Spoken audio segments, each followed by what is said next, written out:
is a presentation of the iRacing Esports Network.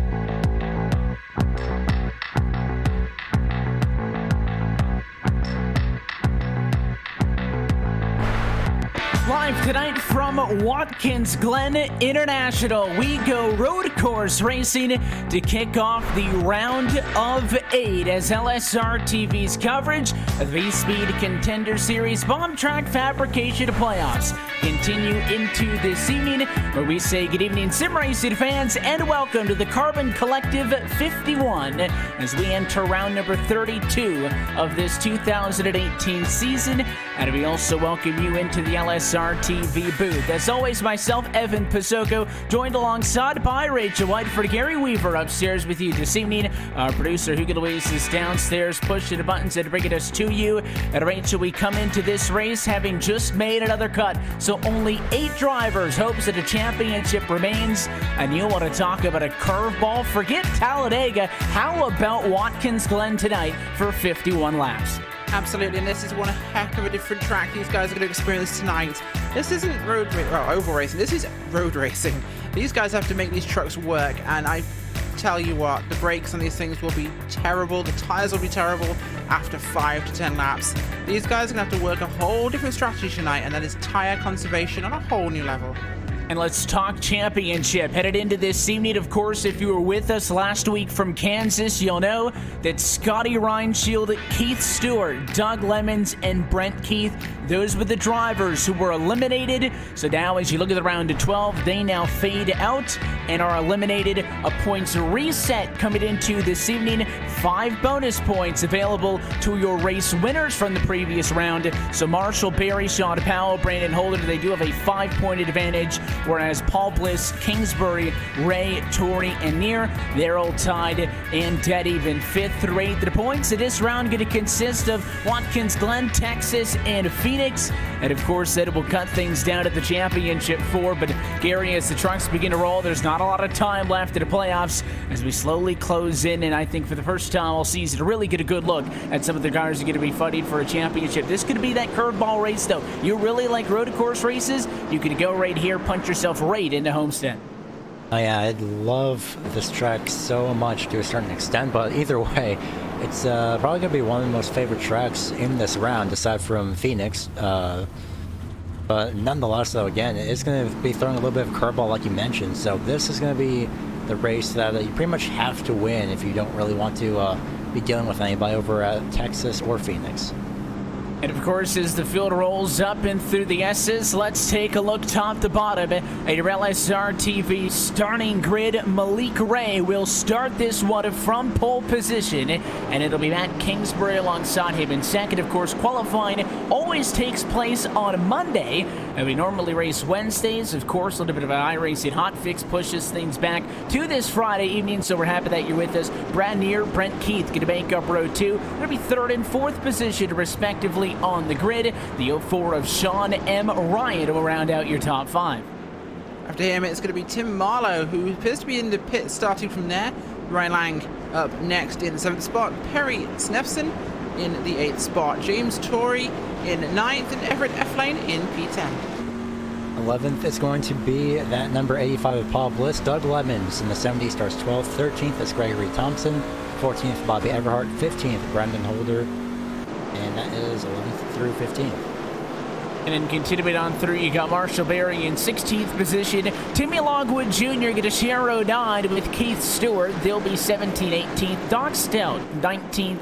James Hickson in 20th position, and then Brad Patterson, Kerry Allen Stewart going to run through your field tonight from Watkins Glen International. 51 laps and 125 miles on a road course tonight. We're so happy that you're with us at LSR TV at the iRacing Esports Network. Pace car off and in, and Malik Ray wants to get off and get going as we get set to start the Carbon Collective 51. Green flag in the air. Let's see if they get through turn 1 for the first time. Big slow up for the 31 of Ryan Lang off that start there, as a couple of those guys starting on pit road will be released very shortly. Easy through turn 1. It's the most tight corner on this track, especially on starts when these guys get all bunched up. You usually see contact, but to get through it clean enough, the S's are going to be a big challenge, especially if they're too wide at the moment. Everyone trying to filter down, find themselves a lane they can run in at this point and get something done. Big jump up at the start, but they're seeming to get it okay so far.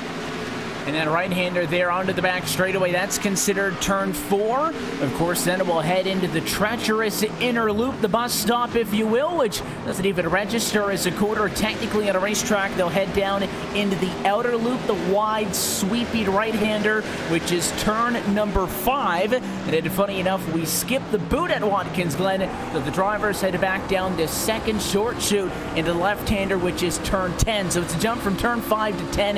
This racetrack overall got 8 quarters, but of course going based on the way that it all works. Right-hander here, final quarter from Malik Ray. That is quarter number 11. Oh, so spin right near around. Right there in front of the field. It was near the 9 truck, and he cannot get going, and another truck almost plowed into him. That's Keith Stewart. Bobby Everhart is out and into the dirt as he tried to avoid that car. He was stopped right off of the corner, and somehow, well, we get away with that with a couple of trucks banged up. Somehow that's not a huge pileup.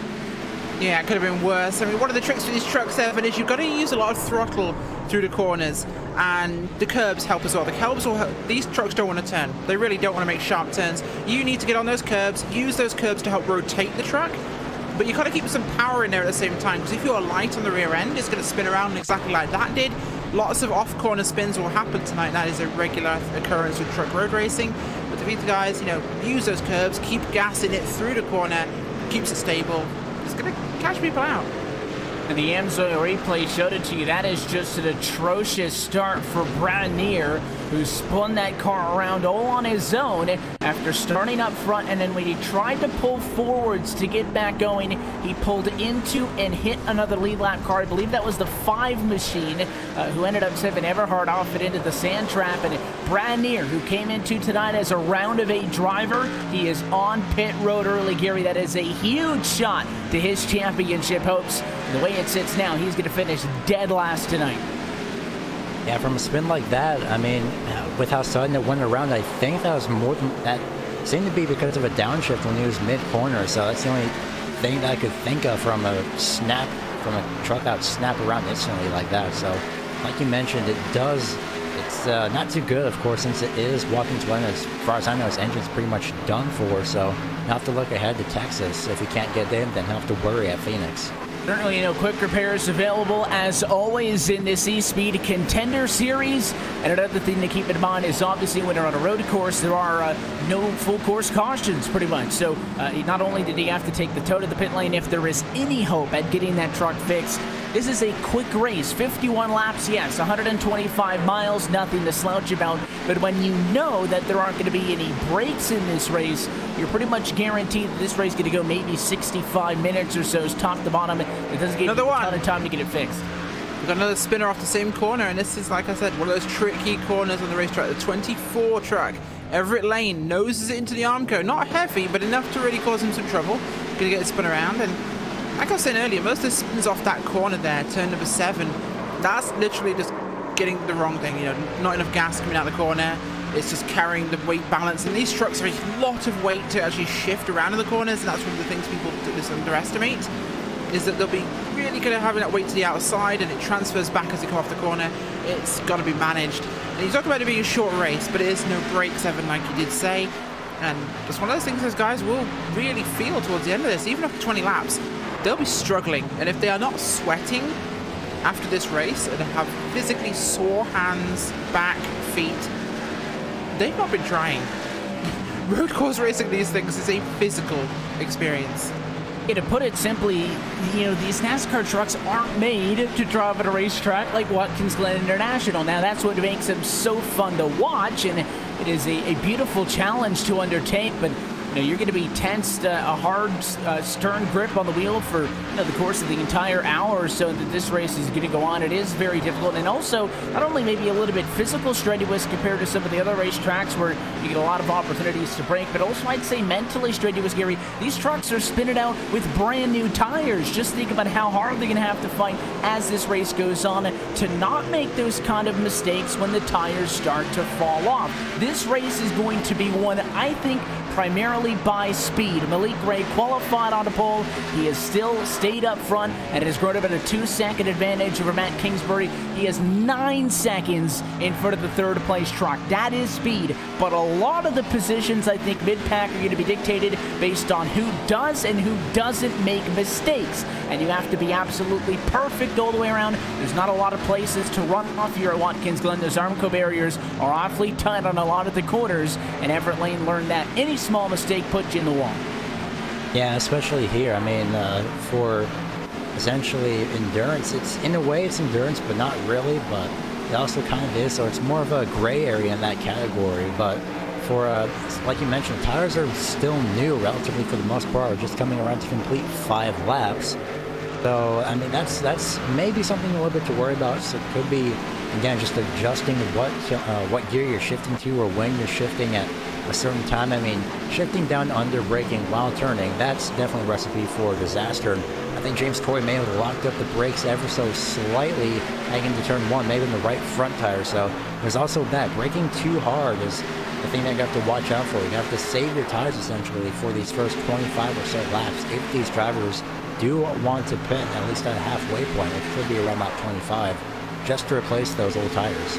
I'm just going to drop in here before you go on there, Evan, just to explain something Gary was just mentioning there about the corner technique in these trucks, because shifting isn't something that happens in NASCAR a lot. Ever, to be honest, aside from the road courses. And it's quite an artful technique in these trucks, and these guys have dog boxes in their cars, which means they aren't using a clutch. Now, what they're doing is they're coming into that corner, and they're braking in a straight line. You don't brake in the corner in these things, at all. Nor do you ever shift in the corner. Anyone who's doing that is an idiot. Or they you don't do that. Like we saw. Well, no, that's what I'm saying. That's the weight transfer of not having throttle on the car as they go through the corner. That's what I'm saying. If you're not having got enough gas on, you're going to spin out. What I'm saying is they'll brake in a straight line, and then they stamp on the gas, and then shift down. You rev match. So what they're doing is they're kicking that throttle whilst they're braking at the same time, and immediately going down the gears they need to go. It's that simple. It's literally brake, kick the gas, down shift, and you're done. Turn into the corner, gas out. It's mechanical. It's very, very simple in terms of racing technique. This isn't something you're going to be keeping in, shifting. No one shifts in the corner in a race car anyway, road or oval, in any discipline. It's just silly. And you saw that with Doc Stout, we caught the back end of that one in the number 62 machine, same corner, and you can see that little bit of discharge per se, the flames coming out of the exhaust as he tried to shift down, go into that left-hander, turn 10, and he also spins out and into the wall. He is now on pit roads, and that's at least the third truck that we've caught have issues in that corner, and something tells me that it is not going to let up anytime soon as these drivers try to figure this out. And they did have 2 extra days of practice to get overly race up on Wednesdays. Doug Lemon, somebody who I just wanted to point out, has done a very good job. He just drove into the grass on the front straightaway for whatever reason, but that Doug's auto entry started 12th position.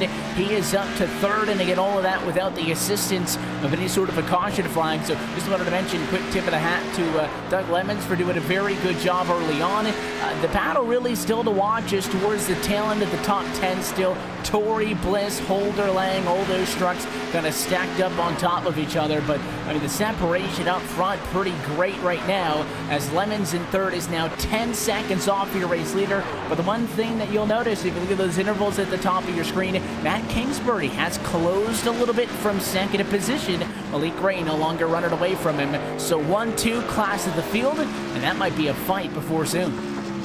It's going to get very, very close here in the coming laps if the 21 can just smoothly enter next to the corner. Just coming out of that final corner, he gained a 10th as well from what I'm seeing here on the timing screen from JRT. So it's very, very good that Matt Kingsbury may have probably saved his tires actually. So again, smart strategy, and he's the fastest out of pretty much everybody on the racetrack as of right now for the time being. 3/10 faster than that number 20 Malik Ray. So Malik Ray could either be slowing down and saving his tires while Kingsbury is trying to use his tires after saving them, or Malik Ray is just starting to be, maybe push the truck so much that he just doesn't have anything left for it.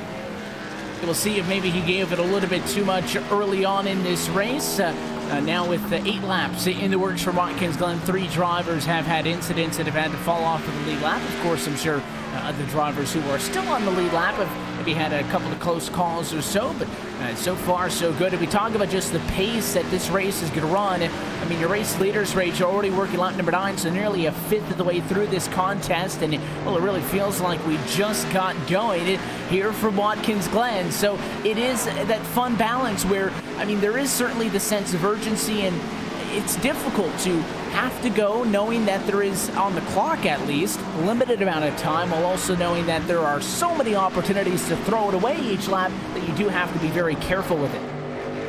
Yeah, we just noticed that the 88's had problems in the bus stop. He's brought that truck in under his own power, but unfortunately just a bit of a lap ago he had an issue there in the bus stop when broke the car in behind somebody else, realized he was going to make it, snapped on the braking into the Armco, slammed into the right side, then the left.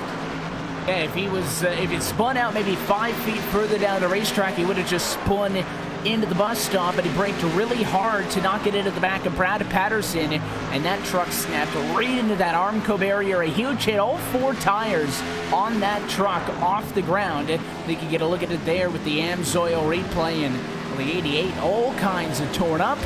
That may be terminal damage based on what I'm looking at, but he was able to limp into pit road. Another driver, mistakes under braking.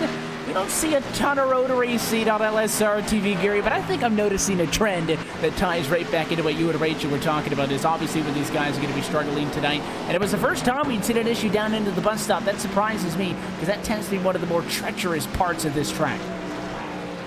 Yeah, it's definitely one of the most fun but also not so fun parts of the racetrack, and from personal experience with this with the truck at Watkins Glen, yeah, that's kind of fun, but it's also not fun at the same time. As when you're braking, you're pretty much going from 4th gear, like Malik Ray is right now, braking for 3rd gear, maybe 2nd if you want to get that extra jump or extra speed, if you will, just to get that speed exiting this bus stop. And in that case, you were fine, shift up to 3rd gear. So it's I've had a few close calls, even spun out almost at some points entering. So it's definitely going to be something else to watch out for, aside from just that 2nd to last corner, which I believe is turn 10. Correct me if I'm wrong there, Evan, but nonetheless, though, it's going to be something to watch out for. Turn 10 and maybe the entry to the inner loop as well. It's I think it's the 6th or 7th corner that we hit, but it is turn 10 on the track map, that left-hander where we've seen drivers spin into the inside wall and go flying off it into the outside wall through the sand. Also turn 1, a very fun track, downhill, hard braking, and you need to be able to keep your speed up on a quarter exit because you go uphill through the S's, turns 2, 3, and 4, which leads you to the back straightaway. That is another one of those very tight parts on track, and it is also why right when we took the green flag, I just really wanted to see if we'd make it through turn 1 in a single piece, because to go up through the S's, any kind of mistake we've seen many a times when NASCAR makes their annual trip out to Watkins Glen, and they can certainly wad them up in there, but I think we're starting to get a little bit of spacing. Now 12 laps in to this Carbon Collective 51. That these drivers are being able to separate themselves out a little bit and kind of get into a rhythm. Still, a couple cars, 2, 3, 4, so grouped around here or there. But I mean, especially up front, you're seeing the consistency. Malik Ray's last lap as your race leader, a 1:10.0. It was a 1:10.4 for Doug Lemons in 3rd position, and a 1:10.9 for Brent Keith 4th. So those are 2 trucks that are very fast. And Malik Ray with a blistering pace, which so happy to see, Rachel, because if we go back to what we saw at the start of the playoffs in this eSpeed Contender Series, Malik Ray swept the round of 16 with wins at Las Vegas, Richmond, and Charlotte, but did not have at all the success that we would have expected last round at around 12. Now, he still made it into the next round with a healthy 18-point margin, but this is now the point the round of 16, just get top 10s, top 15s, and you know, the expectations for the playoff drivers get more and more intense. Now is when you have to be looking at top 5s, if not race wins, on a week-by-week basis if you want to go to Homestead. And I think that obviously going on a road course plays right into the 20s wheelhouse, but he's doing exactly what he needs to do as he tries to hold Kingsbury off, who's been able to creep the gap between 1 and 2 to within 1.5 seconds. Yeah, 1.5 seconds is still quite a distance back on the road course. You can see his target, which is important, and he'll be trying to focus on just matching those wheel tracks, but has to also think about his tyres. Doesn't want to push too hard to catch up now, because Malik Ray might be pushing just to get away at the start. He might fall back to him, so that's something he has to consider. And we know Kingsbury is pretty decent on the road courses in general, so that's something to consider. He's a talented road course racer. Malik Ray is too. So these guys are both a class of their own here. They're 13 seconds ahead of third place Doug Lemons, and he is running pretty cleanly on his own right now. About 5 seconds ahead of Brent Keith. Sean M. Ryan just a little bit further back with actually James Torrey there and Brandon Holder. Paul Bliss in the first of our real actually groups of cars there. 4 trucks right together going through turn 1 right now. And that is such a tricky corner there as the lead car there. Ryan just pushes wide, but you can actually run up onto the asphalt and keep the car moving as oh, problems for Sean Ryan into the Armco barrier there, climbing up the S's. And it was an unforced error, just gets a bit too much of the curb, gets a slide on, corrects and snaps into the Armco. But wow, I guess Watkins Glen fitted those new magnetic barriers because he hooked on and stayed there. He got hooked into the Armco, and that's a hard hit, and you can see it. It was all on his own. The two machine and James Torrey was about to set him up for a pass. Lucky he didn't. It would have been a big mess, and Ryan got literally hung up on that Armco barrier, so he wasn't able to get off. He has to take that toe to pit road, and that is going to be a catastrophic result for Sean Ryan, who was one of your playoff competitors earlier this year in the round of 16. And something else to stick with the theme of playoffs, not to beat the horse too much, but Doug Lemons, Brent Keith, both of those drivers eliminated as of last week post-Kansas. The one thing you can do when you get eliminated for the postseason, Gary, go in there and make a statement. Run up front, challenge for wins, kind of to say, you know what, I deserve to be here, or you're lucky that I'm not because I would have gave you a run for your money. There's 3rd and 4th right now. That would have been great if they were still in the points and running in front of a lot of the playoff drivers. 85 of Paul Bliss. I'll get to your point in a second, Evan, but 85 of Paul Bliss spun just coming off of turn number 3. He was battling James Torrey and then came off the corner, and it may have been the banking transition from the racetrack to the actual apron, essentially, that caused him to spin out. Not major damage, just a little bit, but unfortunately he will fall back to what is now the 9th place position. But like you mentioned, Mike Bruno is one of those drivers that used to run pretty much up with everybody, but he's not here this week, so pretty sure he's thinking, you know what, not in the playoffs, not really gonna risk just wrecking my ride at a road course. I'll just stick to the ovals, thank you. But yeah, like you mentioned, that's a great thing for these drivers that are no longer in the playoffs to make a statement, because this could be something that the drivers in the playoffs could remember for next season. And of course, Bliss, one of your playoff drivers, tried that very wide Chase Elliott line down into turn number 1, and it did not work out as obviously he got into the Armco barrier. Good news for this case is that Chevy Silverado was not hung up on a fence, and he was able to get on going. Of course, if you saw today, NASCAR unveiling new NASCAR Truck Series and Xfinity Series cars for the Silverado and the Camaro, so that's going to keep the folks over at iRacing busy as always. But Paul Bliss gets his Silverado back going, as Gary had mentioned there, into position for on. A big swing, though, up front where we watch kind of some of the mid-pack chaos through all of this, right? So all of a sudden, Matt Kingsbury drops back a significant margin, not nearly what it is for other drivers, but in the blink of an eye, it goes from about 1.5 seconds to 4 seconds between those two. He had a really bad lap on lap 15, threw away about 1.5 seconds that lap alone, and it looks like he's still now significantly off the pace by a couple of tenths a lap. Maybe he heated those tires up a little bit, and that ties back in that kind of continuum that I mentioned where you have to be fast while also in control. When you got both, they work beautifully together. When you got a fast race car but you make mistakes, you can only do so much. Absolutely. I think he's just not managing his tires as well, because Malik Ray is sticking to his times almost religiously at the moment. He's been consistently quick. He's had a slow lap 10 110. He went to a 111, but that's really where Kingsbury caught up, and he's just been smoother ever since, and sticking to the 109s. It's really helped him there. But as it stands, that gap, 4.9 seconds out, 5.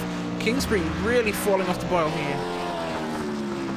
Yeah, really starting to slide back into number 2 position. Akarsu started 1-2, run 1-2. Of course, I mentioned some of your bigger movers. Doug Lemon's gone 12th to 3rd position. Brandon Holder, shout out to the driver of the 5 truck. He's gone 15th to 5th. Marshall Berry, 16th to 7th. Basically all of those playoff drivers who lacked in qualifying speed on Monday have used the 4 days since then to find a little bit extra in a race trim. And we talked about how these trucks are just not made to drive at a racetrack like this. I think the weather very much helping about Gary. Obviously, everybody can see it's very dark, gloomy, overcast conditions. That's a cool 65 degrees. I mean, you'll take anything you can get when you're looking for grip. Yeah, and unfortunately, Doug Lemons did not have any of that. Unfortunately, he's fallen back to was now 4th after, again, braking for turn 1. And unfortunately, he was so hard on the brakes and probably downshifted to the point that just completely lost any traction. He's got the 5 of Brandon Holder trying to get around him. That's not going to work out. They have a lap truck in front of them. He'll get around that. And maybe Brandon Holder can advance at least to 1 more position. And at this point, he's tied with Brad Harrison with plus 10 positions. But Harrison, unfortunately, not in the playoffs, but right in front of them is Brett Keith. So Keith is looking to protect that 4th place position. 3rd place, rather. Yeah, this is probably the battle on the racetrack you want to keep your eyes on here as they try to get up to Keith in that 4th, now 3rd position you mentioned, with Lemons and Keith swapping out that spot. So scoring good update this time through. Keith was able to take that position back, and we'll see if the number 70 machine, who hasn't really gotten past at all tonight, is now going to move over to the right-hand side of the track, maybe feeling the heat from Brandon Holder, who all of a sudden now your biggest mover from Watkins Glen, even with the pretty significant left side damage I'm seeing on the number 5 Chevrolet. Obviously got that from earlier in this race, trying to see if I can track back and figure out when that happened, but obviously not slowing him down at all as he's challenging Lemons, force Lemons to get out of the way. Now we'll see if he can get 3rd. Yeah, it's getting a lot closer right now, and he's really pushing. Oh, as we had a car go off just ahead of them, actually. I'm trying to work out who that was. That was, right up ahead of those guys. I think it might have been a lap car. I'm just cycling through right now to try and find out who, in fact, was involved in that turn 1 incident there. But we had a truck right up there on the actual apron area of the opposite of turn 1. It's actually Doug Lemons. Big problem for him. He's spun out hard and just managed to keep it off, though. He breaks in, loops the back end of the truck out, or whips it round and just holds on and stays on the asphalt, but he could have gone right into the wall and had problems. But you see his truck loses quite a few spots there. Another tough break, and back to the point of the 5 machine as I was taking a look, and Brett Keith going to move over too. Everybody feels like the 5 is Holland Vale, and Brandon Holder going to get a 2nd spot gain in as many laps. He is now 3rd from Watkins Glen to make it a move on Keith. Completely kind of slipped my mind that obviously the damage for the 5 was on that very early turn 10 incident that we were discussing earlier on. With the 1 truck spun, blocked the racetrack, and the 5 clipped them on the way through. Well, that's where the left side damage comes from for Holder.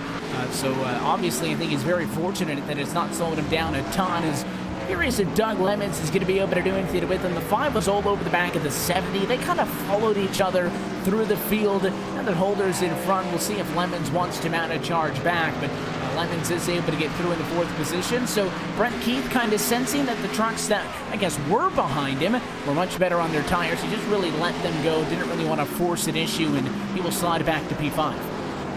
Yeah, Lemons unfortunately can't mount back a charge with, he was pretty much all over the grass almost for the most part, entering pretty much through the entire inner loop. So unfortunately, I'm pretty sure he also just wants to stay back and just let everyone else run at their own race at this point. So, I mean, don't forget, Lemons moved out of the way, so did Brent Keith, and now here comes James Torrey's only ever so slight in the back bumper of that 32. He's still got a little bit of a gap, though, and I think Lemons was a little bit loose, actually, come out from turn number 1, but I think James Torrey is about to join Brandon Holder, and essentially was a 1-2 style position, but on track it's actually 3rd and 4th in the timing.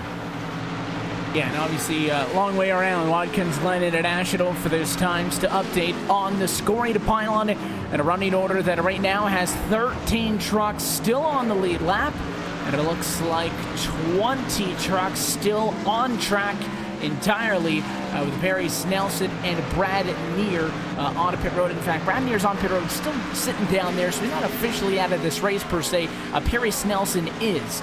So if Brad Neer's able to get back out there, get a lap it if there's any engine left, he may get 1 point. You never know how critical that could be when you're talking about funding for this 2018 Bomb Track Fabrication Playoffs Championship. So another thing that we discussed a little bit early on, the possibility of pit stops if these tires fall away, and it's pretty easy. 51 laps if you walk tires. Come in halfway. Well, that's 3 laps away, Rachel, based on what we're seeing. Are we going to expect to see drivers come down, or is this going to be just keep it down all the way to the end and don't even worry about it? No, they can't make it on fuel to the end, so that's not a big deal, but they're going to be coming about halfway. It's the logical point. You have the freshest tyres of all race if you come down about lap 25, and it makes the most sense to do so. It gives you the most rubber. You can see these trucks have been a little squirrely since they've gotten to past lap 20 or so, and honestly, somebody's upside down. Sorry, Rachel. That was Tim Marlowe. My goodness, yeah, he spun and completely went right into the barriers and flipped over onto his side. That's shades of Denny Hamlin there, coming off for the final corner, right-hander in turn 11. And was that another one of those incidents? He's behind the truck in front of him, but it didn't really look like, it was a situation where he was catching up to him a little bit too much and got hard on the brakes. And I wonder if the 28 machine was trying to get down to pit road. The wheel looks locked to the left, so I think it just lost it. And I mean, you want to talk about the worst place to lose a truck, that's about it right there. And it's also essential, almost the same horse. Paul Bliss off track as well, unfortunately, in the same trap again. It's the 4th driver to go off in that area, so he'll try and recover it, loop it back around. Didn't hit anything as far as from what I've seen. He's trying so hard to get back on track. He's sideways. And here comes the 42 of Brad Patterson coming through, so that puts Paul Bliss down to 11th, and he didn't hit anything, thankfully, but Bliss is definitely going to be wanting some new tires. Here he comes to pit road.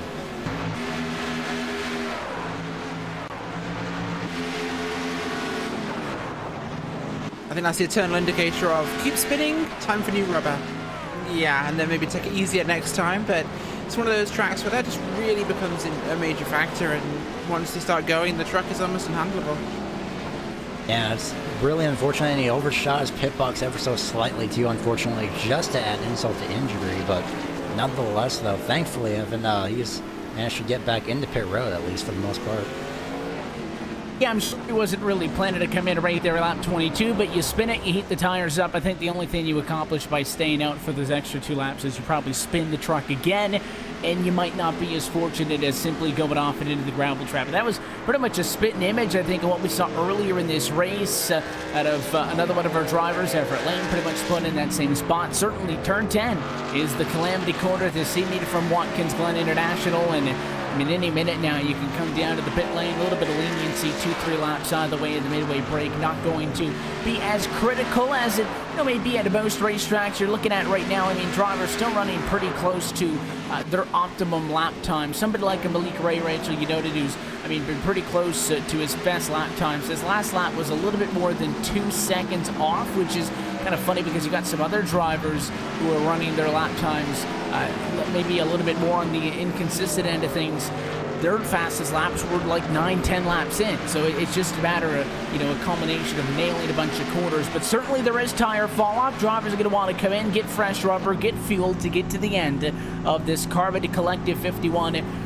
But, on the long run, Matt Kingsbury is down pit road from 2nd, and that's a perfect point because I was about to say he has really lost it. He was 20 seconds off of Malik Ray. This is the guy who was within 1.5 seconds after about 10 laps in this thing. He fell so far off on the long run. No choice, I think, and a right call to bring it in for him.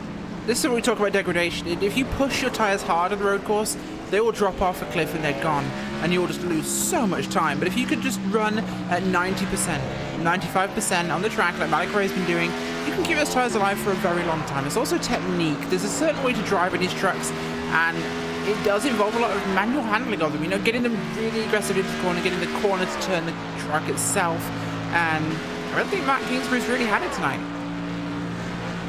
Yeah, so we'll see as he blends back out on track, and he's kind of mixed in now, pretty much where he would have been anyways, except obviously from a lap down position now, so costs him significant time to come down to the pit lane.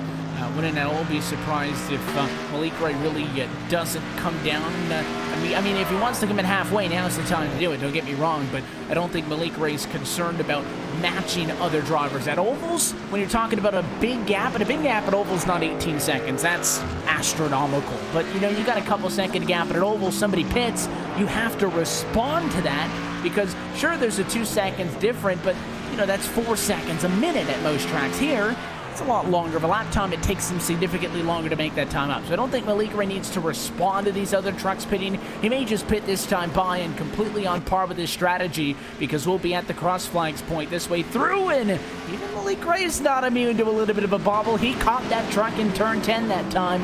We'll see if that is going to be the signal for the 20 truck to come down pit road. He stays right, and it is your race leader at pit road, lap 26.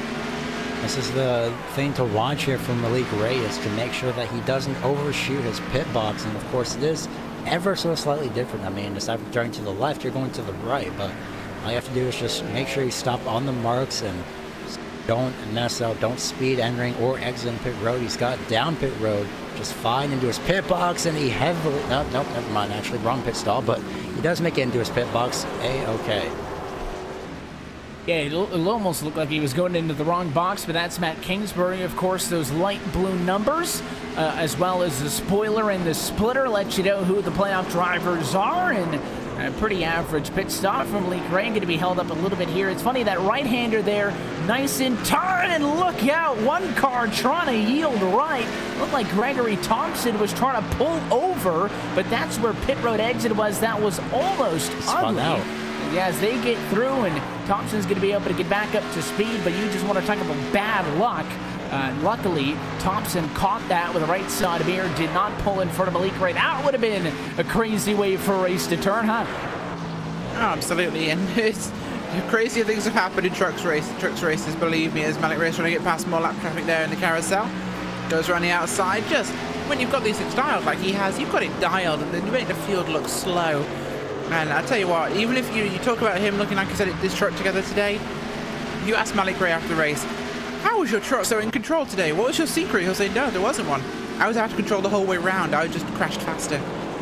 Exactly the case for Malik Ray, and I mean, now he gets to some clean air. It's going to be smooth sailing for him. Curious where he's going to end up at a scoring pylon this time by. I assume majority of the trucks have now been in, and it does look like as scoring has cycled through, that Malik Ray will once again retain the race lead in this Carbon Collective 51. So we're past the halfway point in tonight's race. Let's take a look at our iRacing Midway Race Break, brought to you by iRacing, the world's premier online racing game with professionally organized racing from NASCAR, IndyCar, IMSA, and more. Lap number 28 is on the board, and Malik Ray is your race leader. From Watkins, Glen, his lead is 5.2 seconds. Atop Matt Kingsbury, so Kingsbury has made up significant time at pit stops, get on fresh tires, and he might be able to do something early on, but as this race closes into the 30s and 40s, expect the 20 to pull way back out and in front. Brandon Holder runs right now in third position, still in front of Doug Lemons, although those two trucks pretty even, are in a good fight for third and fourth as we speak. They go up to the S's and to the back straight away, and Lemons wants to make a move. So we'll go side by side, third and fourth. Change that. Lemons third, Holder now fourth, with James Torrey a little bit behind that action, scored in fifth position. Brent Keith is right now P6. Marshall Berry in seventh, with Keith Stewart at eighth. The final truck on the lead lap is Ryan Lang at ninth spot, and P10 is Brad Patterson. P11 tonight, of course, at the moment. First car one lap down is, Brad Patterson, P10. So P11, Paul Bliss. Everett F. Lane is P12. If I can learn to English. Harry Allen Stewart is 13th. Bobby Everhart in 14th. James Dixon in 15th place. Tim Marlowe. Doc Stout in 17th. Gregory Thompson. Timmy Logwood Jr. in 19th place. Sean M. Ryan in 20th. Perry Smelson and Brad Neer in last place. Look top to bottom at your iRacing Midway Race Break. For more information on the wide variety of sim racing possibilities online, you can visit iRacing.com to sign up today. And if you are not an iRacing member, now's the time to do it. Go to iRacing.com/membership. 40% off all subscription lengths, anything from 3 months to 2 years. So make sure you get on that now at iRacing.com/membership. Past halfway home from Watkins, Glen, we're going to take a quick opportunity to step aside, go non-stop so you don't miss a moment of the action. We'll be back in a moment. Malik Ray looking for the race win in the Carbon Collective 51. You're watching the eSpeed Contender Series on LSR TV at the iRacing Esports Network. To the front bumper, and he hits him again now. Ray Alfala into the outside wall. He's going to pass nearly 3 cars down that front straightaway, and he's going to get them all done with. What amazing. Race lead to the inside goes Logan Cloudman is going to touch him. Pit crash sideways. What a save. Look to the outside as Trunkgate goes off. De Jong into second place. I'm going for the switchback. Oh, pinpoint driving. It's howling down to the inside. Trying this contact though. Slide left of the racetrack.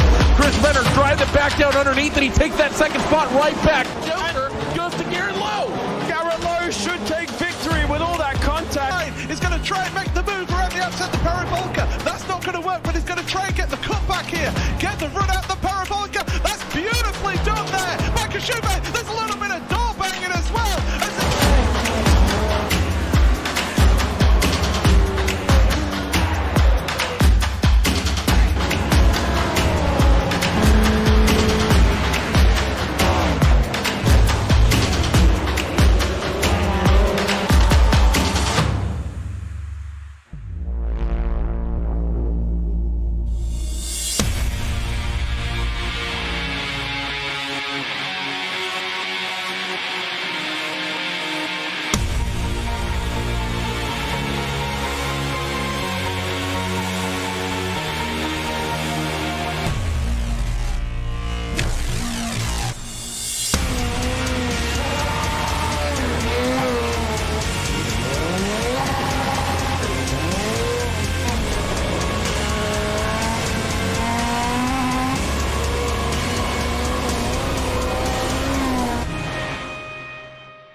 Back live from Watkins Glen International, LSR TV's coverage of the eSpeed Contender Series continuing tonight from the only road course on the playoffs, and it comes at the start of the round of 8. Happy you're with us on the iRacing Esports Network. Evan Pasoko alongside Rachel Whiteford, Gary Weaver with you. And as we were stepping aside there, Doug Lemon spun off of turn 11. A very similar incident to what we had seen a little bit early on in this race. Got into the barriers there and ended up having to come down to the pit lane. Really had no other option. And Doug Lemons' night is now done. The driver who was eliminated in the last round of the playoffs, and somewhat ironically, we were talking about how his top 5 run at that point would have been a nice way to kind of bounce back. His night is now done, and he will fall down the running order as we look at less than 20 laps to go in this Carbon Collective 51. Rachel, most of the pit stops, if not all of them now, haven't been completed. It is a matter of survival once more, get to the end, and keep that truck in one piece. Yeah, absolutely, and finishing for a lot of these guys is their goal. They are not expected to come here and race well. For a lot of these guys, they're overall drivers, and that's their specialty. This is out of their comfort zone. Surviving is a bonus, and any points they get are a double bonus. You know, it's not the main consideration. It's getting something on the board is what matters here, rather than getting nothing. And it's the few guys like Malik Ray who are just destroying this field. And I mean, Kingsbury's managed to really catch in here 3 seconds back, but I can see that gap going away in no time whatsoever. Brandon Holder, though, 15th to 3rd. He's the big mover tonight. We've got likes of Marshall Berry as well. Keith Stewart also moving up a lot, but Brad Patterson, when we were talked about, 21st to 9th, and he's the first car a lap down. Your first car lap down for Patterson in 9th. In fact, there's more cars now running, but off of the lead lap than those on it. 8 trucks on the lead lap.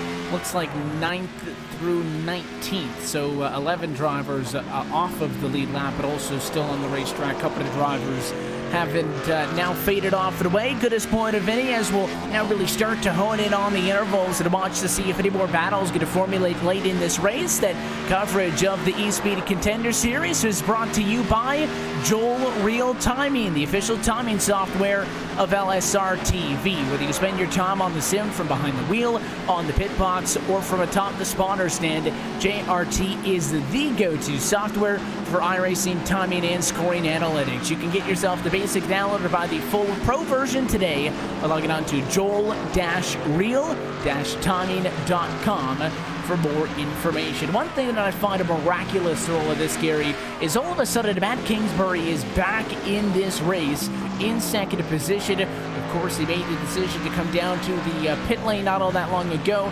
The interval sat in the high single digits for most of the time before he trickled down. And I mean, Malik Gray with a better lap time that last time through, but I mean, the 21's still there to where even a small bobble by the 20, with Kingsbury only being 1 or 2 quarters behind him, going to make this a brand new race. Now, getting Malik Gray to bobble is going to be a whole different kind of thing. I don't even think Matt Kingsbury kind of psyche can force the 20 into an error, but always be there. Put yourself in a good situation. The 21 has done that. He is 32 seconds ahead of the next closest truck. That's Brandon Holder in 3rd.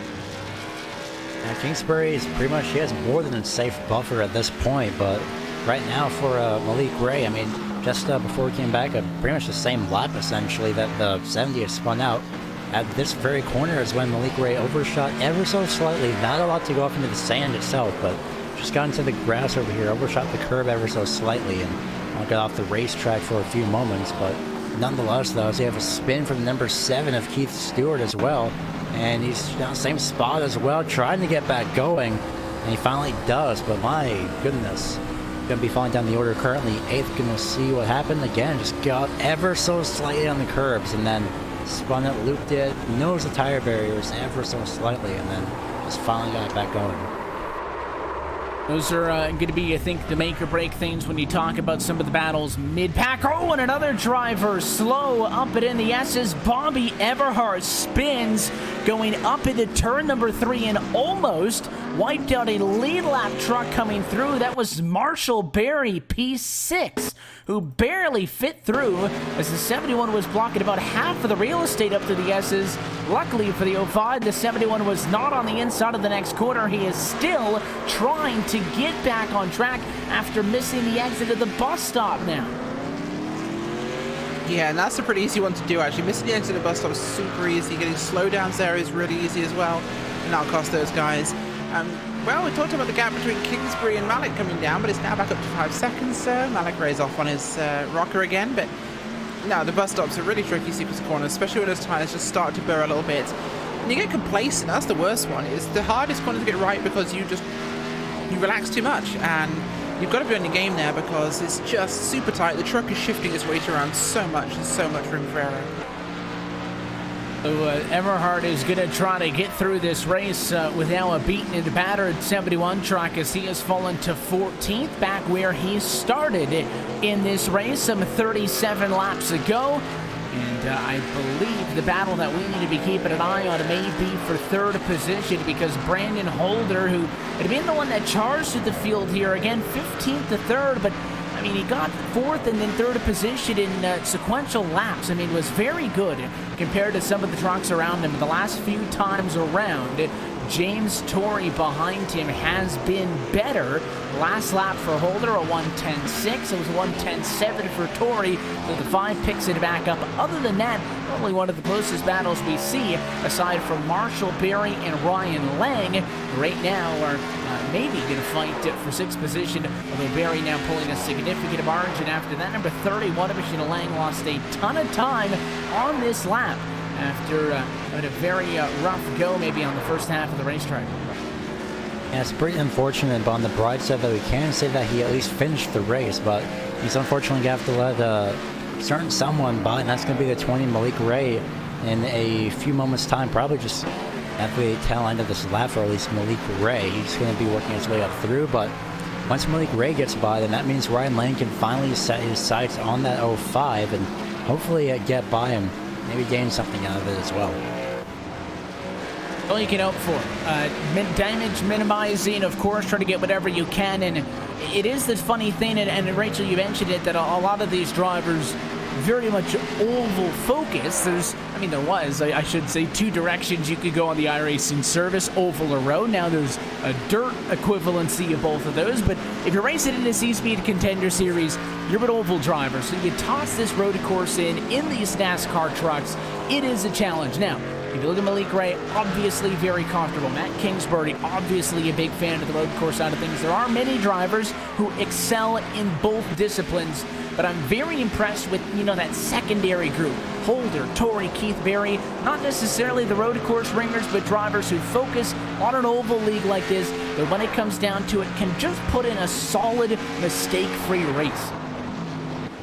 Exactly, and that's the biggest thing these guys need to do, is make less mistakes than somebody else. Because with a lot of these guys not being experts, making the least mistakes gets you a good result. And look at this, top 6 drivers in the lead lap. One of them is a 1:09 back to Marshall Berry. He's about to get caught by Malik Ray, who's right behind him here. And that'll be your leader, putting only the top 5 still on the lead lap. And that's just the difference in kind of performance you see. Look at some of these guys further back who are still running. They're running 119s, 120s, 112s, 120s, 112s. These guys are all over the place, and it's only really top 4 or 5 who are really that fast. There is certainly a big jump, almost an astronomical jump, is now that we get to the longer end of this run, about 14 to 15 laps onto the tires. Kingsbury now starts to once again slide back from Malik Ray, and it falls right back into the wheelhouse of the driver of the number 20 machine. And Keith Stewart going to head to the pit lane here. So issues with the number 7 truck, who had been running only 2 laps down for the longest of times. He also is a victim of turn number 11. He didn't hit the barrels, though, so the barrels lived to see another lap, but he did nose it into the inside of retaining wall, and he was kind of jackknifed where if he went backwards to stay on track, he probably would have been penalized. So instead, it just comes down to the pit lane, and he is going to stand to lose a handful of spots here, 2, 3, 4 spots, but already being 2 laps down, he's going to say that incident is going to be it for him. So another driver behind the wall. The attrition rate picks up as we close into the dying laps tonight. 11 to go next time. And I think Malik Ray, I believe it was you that mentioned it, Evan, is that he was pretty comfortable. Well, last time around, or 2 laps ago at this point, in this corner, he got on the back bumper of the 24, followed him through, more than likely unintentionally. I mean, that's usually how it is for a road course, or pretty much any track on iRacing. You see somebody in front of you, and you've been following them for so long, you just go into that lane that you know the track so much, and you forget that that's not the right lane. Well, he gave Marshall Berry a little bit of a bump draft, essentially, and he's going to go down into turn number 1, looks to the right side, can't get there yet, but he gave Marshall Berry a little bit of a bump as he wobbles off the corner, entering the inner loop, so it was a little bit, maybe just a bit too... just a bit too comfortable. Just want to get a clean pass here with only 10 laps to go here. 10 laps to go. Get that 1 additional spot as the 20 array tries to work around some lap traffic, who really doesn't want to cooperate with Marshall Berry there, who continues to defend that final spot on the lead lap. And, if you're Malik Ray, you're frustrated, just let me go on through. The 05 is not, a slow truck by any stretch of the imagination. It's just Malik Ray is so much faster than everybody else. If I'm the 20 machine, listen, you got 5 seconds back to Kingsbury. If that starts to trickle down as you ride behind this 05, then I get concerned, and there's contact, and he is gonna dump him. That was the alternative, is instead of hanging back to get him out of the way, and Marshall Berry will pay the price for blocking the fastest truck of the night. Yeah, that's going to happen. Unfortunately, the bumper comes out a lot more often on the road courses than it does on other tracks, and you had every right to want to stay on the lead lap, but, well, the leader said, no, out of my way, please. Just applied a bit of pressure. It's the bump and run, but on a road course, you can't really slide down to the apron. It's usually off the course somewhere, and Marshall Berry's only really got himself to blame for that one. He is kind of road etiquette. A lot of these guys don't know road etiquette, that when the leader's coming up behind you, it is sporting to let them go. You're not in the same race. You're not going to gain anything by holding him back. He would still have been in 6th place, but, well, now he's not. I would love to see, as this season continues to work on, I mean, Marshall Berry's still a playoff driver. Malik Ray is going to punch his ticket into Homestead if he can keep going here, and he was losing significant time behind the 05. Matt Kingsbury made up 1.2 seconds on that one lap alone. I don't think there's really going to be any front-end damage on Malik Ray. I think he'll be fine, and that interval going to start to go the other way, but I mean, those are 2 playoff cars. It's tough to kind of retaliate to the 20. He's the faster truck. I mean, you had to know what you were doing. At the end of the day, though, Marshall Berry not going to appreciate that. Those 2 drivers might just be fighting with the title on the line come the end of the year here, and if that is the case, oh, that'd be fun to watch.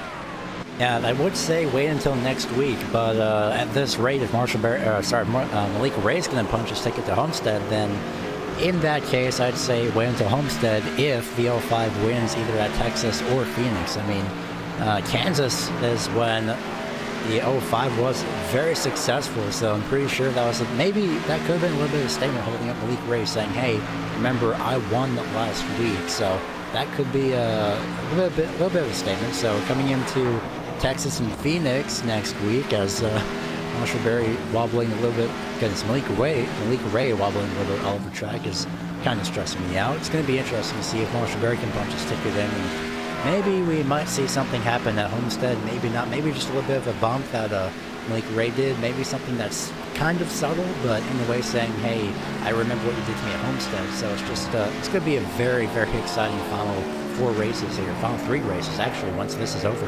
If he makes it into the championship 4, the universe works in beautiful ways. I would not at all be surprised if those 2 drivers find themselves well acquainted. I mean, in any of these upcoming races, Texas, Phoenix still to go. Of course, a lot more on the line for Berry because he would not have the lock-in that the 20 is en route to take if he can hang on for the next 7 laps from Watkins. Glen, again, would it at all be surprised if those 2 drivers just happen to find each other? But, you know, not a lot going on interval-wise. Your top 2 pretty much still 4 or 5 seconds apart. Brandon Holder still holding that 4-second advantage that he had over James Torrey when he brought it up not all that long after the pit stops. The most exciting thing to look at here is if Brent Keith is going to be able to stay on the lead lap. He's 57 seconds off, so that means he's about 15 ahead of being lapped.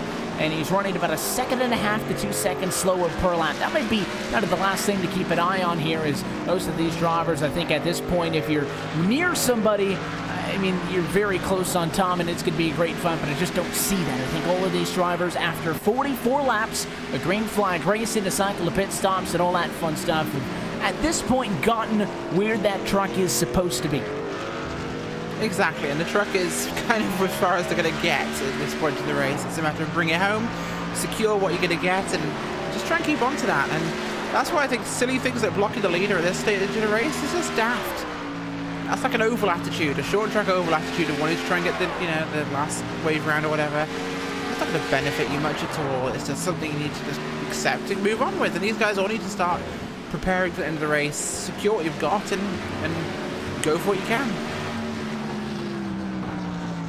And I think that if we see anything else is an issue with Paul Bliss. There it is. The car scored in 9th position, and one of your playoff drivers into an accident as he came out of the bus stop, spun, got locked onto that inside Armco barrier. And the very next point I was going to make is the only way we see a change for position now, I think, is someone's not going to find a bunch of speed. They're going to wreck their race car. And Paul Bliss, who came into tonight technically as the highest seed of the 5 cars who got no bonus points. He was tied with Kingsbury, Ray, Torrey, and Neer, but was ranked the highest of those drivers just above the cut line in 4th coming into tonight, just wrecked out of 9th place in the dying laps.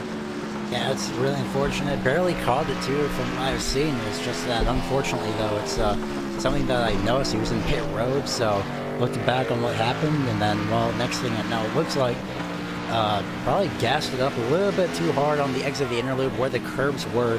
That caused the traction again. Just couldn't get the traction and grip down in time for those tires to catch on.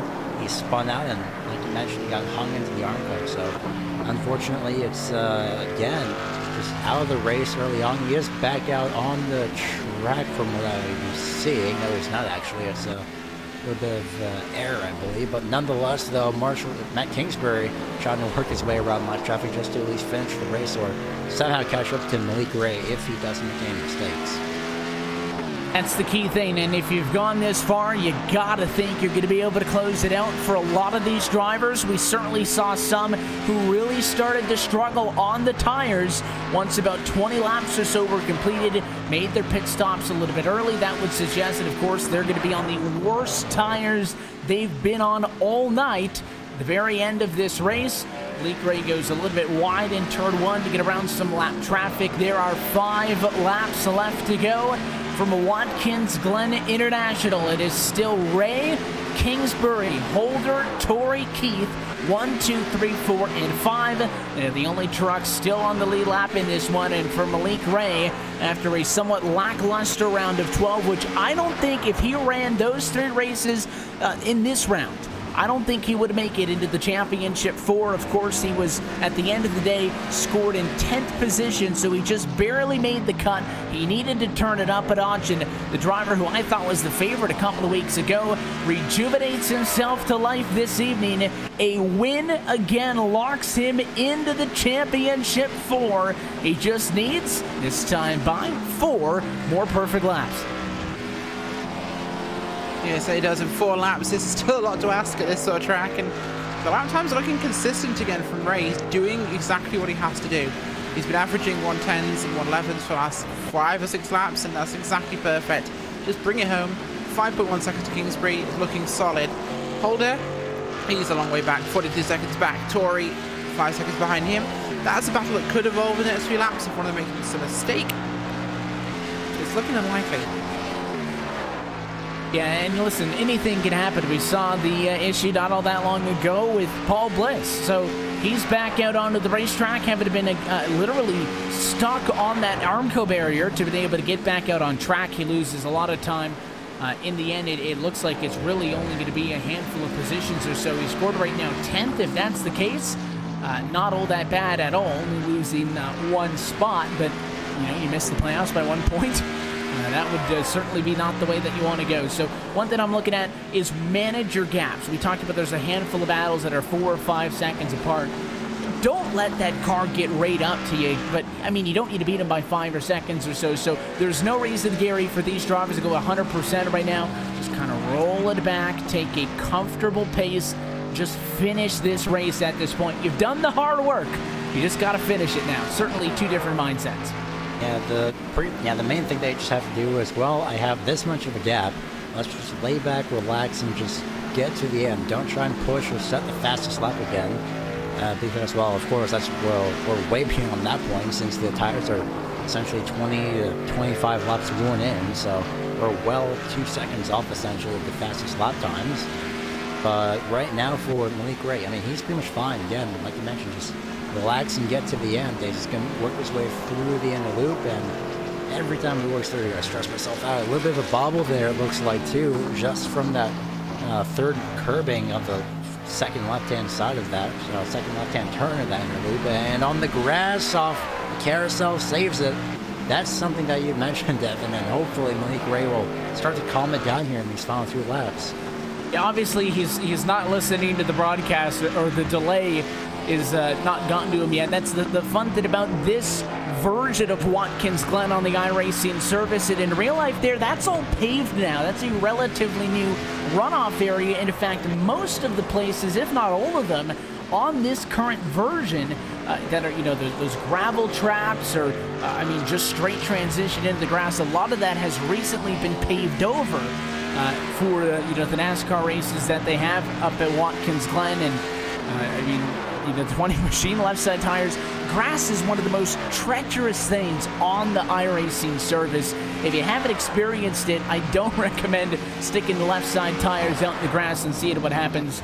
he's still digging. And listen, maybe that's the difference between somebody like me who sits up here and we kind of analyze these races and we tell you what the smart thing would be versus a racer who just goes out there and his objective is to put down the fastest lap every single time. I certainly would be driving out right to the grass, but it's working for him so far, and he will take the white flag this time around. It doesn't look like Brent Keith P5 is going to maintain his lead lap status, but Malik Gray looking for one lap left to go in this Carbon Collective 51. Yes, it is, and he's nearly there now. Just one more to go this time across the line, and it will be the last lap for him, and it will be almost a victory lap with 7.1 seconds back to Matt Kingsbury for him. That's some lap traffic up ahead. He can afford to be a little bit more relaxed with these guys. Don't take any unnecessary risks. And those are risks that can very easily happen. He's going to look to the inside here. That traffic indicator didn't want to stay wide there for him, so respectful racing on the final lap. As he'll come up the S's on this final run through. Not seeing any real battles on the track. Everyone just well spread out at this point and kind of hoping to finish this thing. It's the only hope now. Just close this one out. A little bit of lap traffic in front as he was able to get around Kerry Allen Stewart. Brent Keith, that final truck of the lead lap is up there. But something tells me Malik Ray is going to hang back and try to close this one out. He qualified on a pole position 4 days ago in a delayed race that only gets underway now on Friday evening. And I think while a lot of drivers may have utilized that extra time in between Q and the race to get a lot extra practice in, it is clear that the driver of the number 20 Toyota Tundra did not need it at all. Final time at a turn number 11. Malik Ray is going to go back to victory lane, and he is going to punch his ticket to the championship for Malik Ray, your eSpeed winner from Watkins Glen. Great job. In second place is going to be Kingsbury, and somewhere over in the top 3 is going to be Brendan Holder. He's somewhere on the racetrack, and he's still in the carousel. That's the difference at this raceway. Well, he's going to be making his way down the second short shoot, I should say, and wrap up his lap. An amazing job by Malik Ray. After even through a lot of traffic, all these drivers managed to somehow make their way to the finish, and he's already bringing it down. He's not even going to wait for a victory lap. Yeah, he's not going to waste his time going all the way around. He's got a great spot to do it there. A couple of other drivers pull in. Marshall Berry congratulating him. But what a night for Malik Ray, the driver of the number 20 truck, the TTC Metro entry, burning it down because it doesn't matter what happens over the course of the next 2 weeks for him. We know that he'll be racing for a championship, and I think that's something worthwhile to celebrate. He's getting everything he can out of this celebration. Yeah, absolutely. He's going to burn that thing down and enjoy his time. Might as well wait for everybody else to finish, though. That would be a respectful thing. Yeah, he's got to wait for trucks to finish before he can continue. Yeah, he'll have to wait because it's kind of not fair to go backwards. Plus, he might get himself DQ'd if people haven't finished before he does this on a road course. But regardless, a fantastic race from him tonight and everybody else in this one. Clean racing. Yeah, very good. I think really the only incidents we saw aside from that lap 1 turn 10 incident were all single truck spins. And Malik Ray avoids all the chaos. Only damage you'll see on the 20 was self-inflicted as he punted a slower truck that was in front of him. We'll get post-race reaction and all of that stuff in a moment. We'll step aside one final time. Malik Ray, your race winner from Watkins Glen International. We'll talk with him next as the post-race show is due up. You're watching LSR TV's coverage of the eSpeed Contender Series Bomb Track Fabrication Playoffs on the iRacing Esports Network.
Welcome back live to Watkins, Glen International, where LSR TV's coverage of the eSpeed Contender Series continues tonight with the first race on the round of 8 for the bomb track fabrication playoffs. Tonight's Carbon Collective 51 has come to a close as we welcome you into LSR TV's post-race coverage on the iRacing Esports Network. Evan Pasoko, Rachel Whiteford, Gary Weaver, still with you, with Hugo Louise downstairs. We will go trackside, talk with your top finishers momentarily. Before we do so, let's make it official. Look top to bottom at our LSR TV full race results. Malik Ray to victory lane with Matt Kingsbury and Brandon Holder inside of the top 3. James Torrey, Brent Keith, the drivers who finished on the lead lap in this one. We'll talk with them all momentarily. Ryan Lang, first driver who misses out on that lead lap status. He'll come home P6 in the number 31 machine. Marshall Berry scores a 7th place result, and Brad Patterson, final truck, 1 lap down in P8. Behind him, it's Paul Bliss, 9th, and Keith Stewart rounding out your top 10. P11 tonight, Everett F. Lane is 2 laps down, with Kerry Allen Stewart is 3 laps down in 12th place. James Hickson also 3 laps down there in 13th. Bobby Everhart 5 laps down in 14th, with Tim Marlowe 7 laps down in 15th place. Doc Stout is also 7 laps down, 16th place. Gregory Thompson 9 laps down, 17th. Sean Ryan, Doug Lemons, Brad Neer, Timothy Longwood Jr. in 21st, with Perry Snelson in 22nd, all multiple laps down. Look top to bottom at your LSR TV full race results. Let's go down to Victor Belena to catch up with tonight's winner. And a first driver that is headed to the championship for Malik Ray is your race winner from Watkins, Glen International. We're with the driver of the number 20 machine now. Malik, congratulations. Back into victory lane after you guys made it look so easy to kick this playoff off with the sweep of the round of 16. A little bit more treacherous those last 3 weeks. You did not want to repeat of that, and you made that clear as you get the win done right out of the gate. Dominant tonight from Watkins, Glen. Yeah, the past couple weeks I hadn't been qualifying, and that was just on my own fault. I should have qualified because these races are a lot easier, as you can see, and it's just, yeah, it was just my own mistake for not qualifying, and then I would get caught up in stuff that wasn't my fault, so. Obviously, a road course gives you an opportunity where if you enjoy the style of racing, you very much determine your own fate. I think it's also kind of a question mark race like Talladega is, where there's going to be drivers who get out of here with not a lot of points and drivers who get out of here with a ton, whereas, you know, some other tracks, it's a little bit more balanced. But you have an idea of what to expect out of this race. And, I mean, obviously, you guys were expected to go to result, qualified on a pole, a couple of extra days to think about it, but you never looked back at all. Really only Matt, the only driver somewhat close to you. He's 9 seconds behind you. After that, third place is nearly 50 seconds back. I mean, what's the difference here? I mean, obviously the speed's a big factor, but one thing we were discussing, not making mistakes. A lot of drivers wrecked their own trucks, and it seemed like that, despite the fact that you were still pushing it with 3 laps to go in this race, that you were able to keep it underneath you throughout. Yeah, I was trying to just take it easy with those, the first couple laps of the run, of the first run, and then on the second lap, Matt got my lead all the way down to like 3.5 seconds. And then that's probably when you guys saw what I was having to deal with on track, and then I started pushing it more and more and more, and then I think I almost wrecked myself like twice going into, what was it, turn 8. But yeah, I was able to just make sure that my truck stayed clean, and I didn't really have any incidents on my own doing so. It wasn't that bad. Obviously, this is big for you guys because you needed to improve on the result that you had in the round of 12. 10th was good enough to get you through, but obviously now it gets a lot more difficult because it's going to be the top 4 cutoff. That doesn't matter to you now. You get the race win, you get the lock. How critical is that, knowing that anything could happen at Texas at ISM? It's very happy. It's nice knowing that I can just go into those races and, you know, not really care about the results because we're already locked in the homestead, which I'm looking forward to because that race is going to be very fun. You certainly look forward to the winner-take-all championship. That one comes up later this month on the 21st. You're the only driver that we know is going to be there, and we look forward to that one. But Malik, you're back, I think, where you guys belong in eSpeed Contender Series. Victory Lane, an incredible performance tonight at Watkins, Glen. Sponsors, shout-outs, anybody you want to thank for it? Alan Bowes for his help during the week. He really helped me out on road courses because before I came in here, I wasn't that good. JD Laird for the new truck, and you guys for broadcasting and the eSpeed series. I appreciate it, all you guys. It was a ton of fun to watch this one tonight, Malik. Congratulations on the win. Thanks for giving us some time here post-race. And I mean, I know it doesn't matter that much, but we'll catch you at Texas next week. But most importantly, we'll see what you guys have for the rest of 2018. All right, thanks. I'll see you guys then.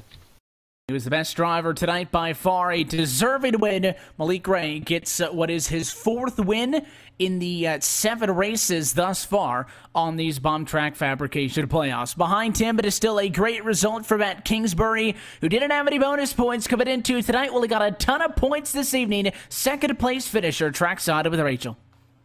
Sunny is, and we have got Matt Kingsbury with us here. Matt, a tough race out there. These trucks are a handful. Just how tired are you right now? Not that tired actually. It was felt like I was driving a sports car, but just struggled a little bit with the front end grip. I don't think we anticipated the rubber on the track well enough, and just couldn't cut the center as much as we had hoped. Driving a sports car. That is not how I remember these trucks handling, but this track is certainly one of the easier road courses that these cars come to, of course, but you guys have to deal with a lot on there, and just the speed difference between yourself and Malik Ray. You seem to handle the tyres worse towards the end of your stint. Yeah, the front end just came off a little bit on it. I think it might have been we were pushing the S's a little too hard, and I think we were better on the second stint because we were on older tires, but you know, he brought a good truck. I didn't expect that from him. He said he's not a road racer. Clearly he's a better road racer than he lets on, so... It's all part of the smoke and mirrors of motorsports, I think, but fantastic result regardless. Anybody you'd like to give a shout out to? Yeah, I gotta thank Rogue Energy. You know, check them out if you want to buy anything from them. Use our promo code ICONIC, get you a little discount. Gotta thank Jake Hayes for the setup for tonight. Built this one a little bit ways back. I made some tweaks to it, but it was a real solid piece. And it probably could have won the race if I had made a few more adjustments to it. Well, there you go. Still a fantastic result tonight for you, Matt Kingsbury, coming home today in 2nd place. Exactly where you qualified.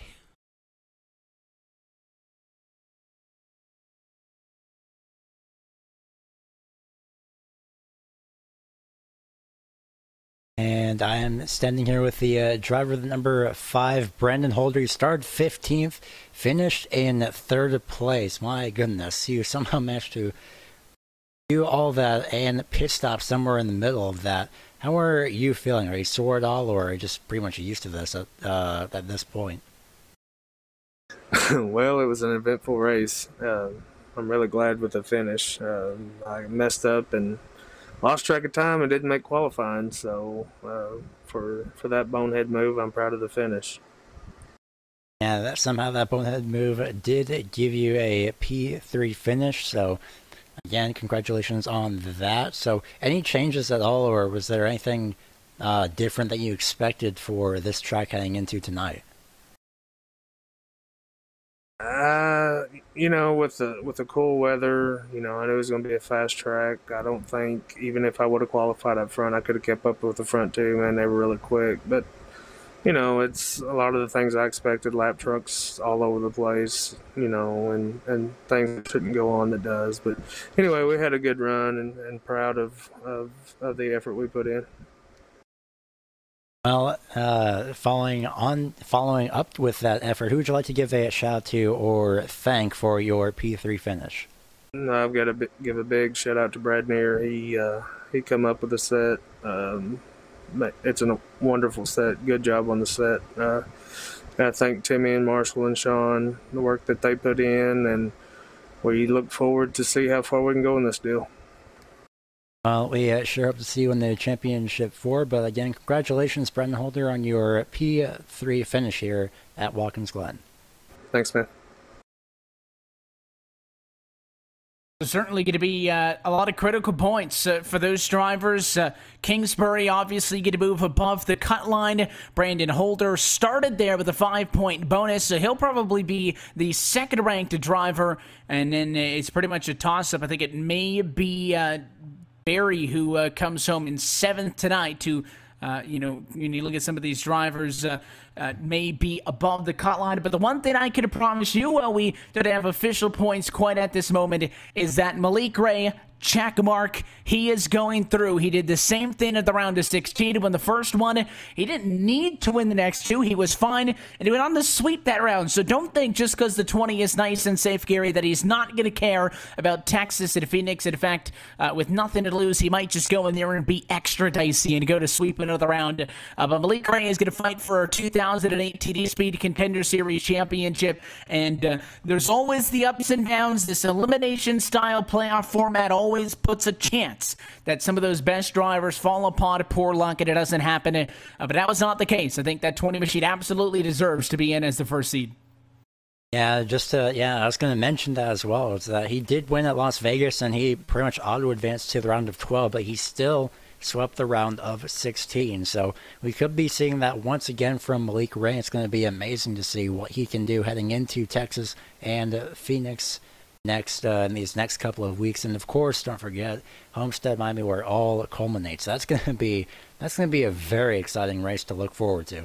Homestead is always a fun track on its own, but when you talk about, 4 drivers, whoever wins the highest out of all of them gets the title. It's extra fun. Quite a contrast, Rachel, tonight from Watkins Glen as we head to Texas. I still think Phoenix at the end of the round has a flair for the dramatic, but as we head into Texas Motor Speedway, that is a fast track for a 1.5 standard, and it is more so a track where I think a lot of these drivers are going to have a chance. That's a race that could be won based on strategy, based on a couple of race starts and how maybe a couple of bounces go per se, but there's a lot of drivers headed into that race at a green, and there's an equal amount of them now with poor results. Even drivers who started in the top 10, 4 trucks who started top 10, finished at the bottom 5 tonight for Watkins Glen, and many of those are playoff cars, so we're going to look to turn things around in Fort Worth next week. I think they're going to have to try their best. It's not going to be easy for them, but Fort Worth is hard, but Phoenix will be the hardest. Not only is it the last round of the race of the round, but that is a tough track. It is going to be tons of fun to see how this season concludes, but until we get to those races, that is it for us tonight. From Watkins Glen International, it also wraps up our coverage for this week at LSR TV and iRacing Live at the iRacing Esports Network, but 4 races coming to you next week. We encourage you to go to livesimracing.com for our full schedule, but of course, to keep up to date with us on a day-by-day basis, give us a like over at facebook.com/LSR TV official, and a follow on Twitter at LSR TV. For more information on behalf of our entire team behind the scenes, for the broadcast crews night in and night out, and for your team tonight. For myself, Evan Pasoko, for Rachel Whiteford, Gary Weaver, and our producer downstairs, Hugo Louise, we want to thank you for tuning in and congratulate Malik Ray. His win advances him into the championship. For everybody else, their fate still to be determined. We'll find out a lot more, and maybe send another driver through next week from Texas Motor Speedway. That one coming to you on November the 7th. That race and every race at the Bomb Track Fabrication Playoffs right here on LSR TV at the iRacing Esports Network. Until next time, good night from Watkins Glen.